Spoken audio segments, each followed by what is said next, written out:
Donc au lycée Jules de la Morandière, il y a maintenant plusieurs années qu'on utilise GEPI pour le suivi scolaire. La grosse nouveauté cette année, c'est que GEPI a été intégré à l'ENT. Donc les personnes se connectent sur GEPI avec leur mot de passe et leur login habituel.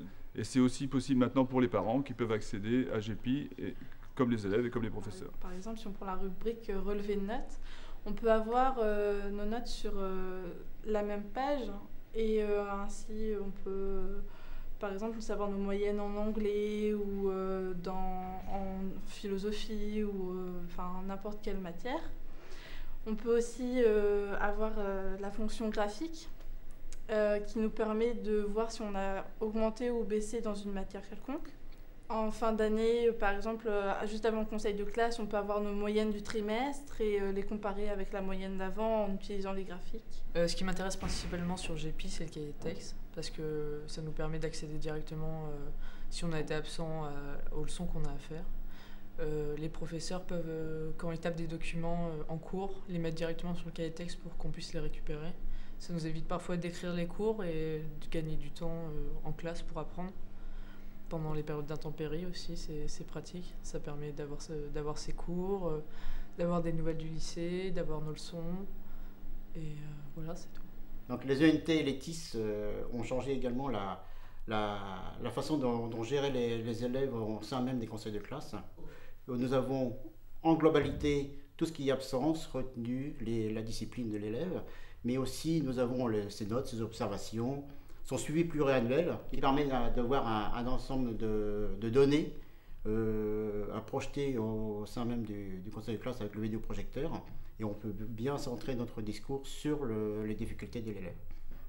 Donc ça nous permet de suivre vraiment l'évolution de notre enfant. Si notre enfant nous cache des mauvaises notes, on arrive quand même à les avoir. Et voilà, donc par rapport aux devoirs aussi, on sait réellement les devoirs qu'il y a à faire. Donc pareil, pas de cachotterie, on est vraiment là pour vraiment avoir un bon suivi scolaire, quoi.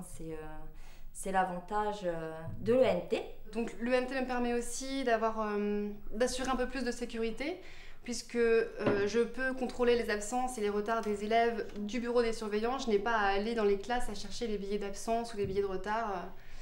Et voilà, ça me permet donc d'avoir un peu plus de disponibilité aussi pour les élèves qui arrivent en retard aussi.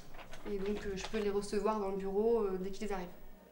Je dirais que l'ENT a favorisé l'ouverture de l'établissement sur l'extérieur, la confiance que les parents peuvent avoir vis-à-vis de l'établissement, puisque le suivi, par exemple, du cahier de texte en ligne, ça rassure les parents, ça rassure aussi les élèves. Si j'ai oublié de noter quelque chose, je peux le soir vérifier que j'ai bien tout noté, même si j'ai dû quitter la classe un peu rapidement.